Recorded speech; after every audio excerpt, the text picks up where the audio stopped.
ప్రియ దేవుని బిడ్డలారా, మన ధ్యాన భాగం యోబు గ్రంథం 12వ అధ్యాయంలో మొదటి వచనం నుండి వినండి. నిజముగా లోకములో మీరే జనులు, మీతోనే జ్ఞానము గతించిపోతుంది. అయినా మీకున్నట్లు నాకు వివేచనా శక్తి ఉంది. నేను మీకంటే తక్కువ జ్ఞానము కలవాణ్ణేమీ కాదు. అవును, మీ స్వాతిశయం తెలుస్తూనే ఉంది.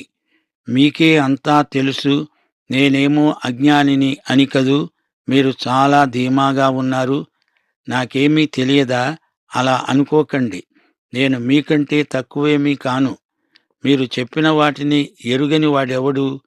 దేవునికి మొర్రపెట్టి ప్రత్యుత్తరాలు పొందినవాడనైన నేను నా స్నేహితునికి అపహాస్యాస్పదంగా ఉండవలసి వచ్చింది.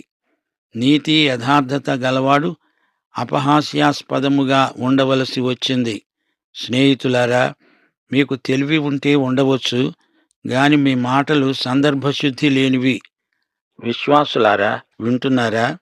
యోబు స్నేహితులు ఎంత మాట్లాడినా యోబు ఆత్మ పరీక్షకు ఆ మాటలు ఎంతమాత్రమూ తోడ్పడకపోగా అతనిలో తనను తాను సమర్థించుకునే వైఖరి కలిగిస్తున్నాయి.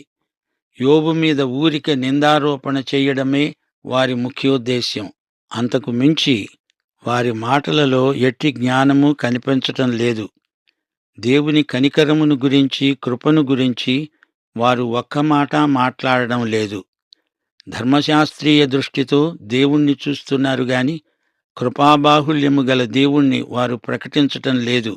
అనుభవమో అని ఒకడు, సాంప్రదాయమో అని మరొకడు, ధర్మశాస్త్రమో అంటూ మూడోవాడు ఊకదంపు ఉపన్యాసాలతో యోబును బాగా ఉడికించారు. దీనివల్ల యోబు తానెంతో నీతిమంతుణ్ణని స్వాతిశయంతో తనను తాను సమర్థించుకునే స్థితికి వచ్చాడు. అతనిలో అవ్యక్తమైన ఆత్మస్థుతి వైఖరి మొదలైంది. తానే నీతిమంతుడైతే దేవుడు నీతిమంతుడు కానట్టే గదా.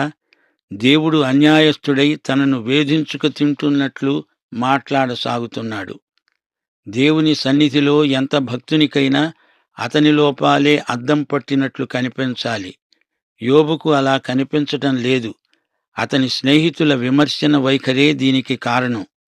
రోమాపత్రిక 7వ అధ్యాయం 18వ వచనంలో, మొదటి కొరింథీ పత్రిక 15వ అధ్యాయం 10వ వచనంలో పౌలు ఏమి చెప్పాడు?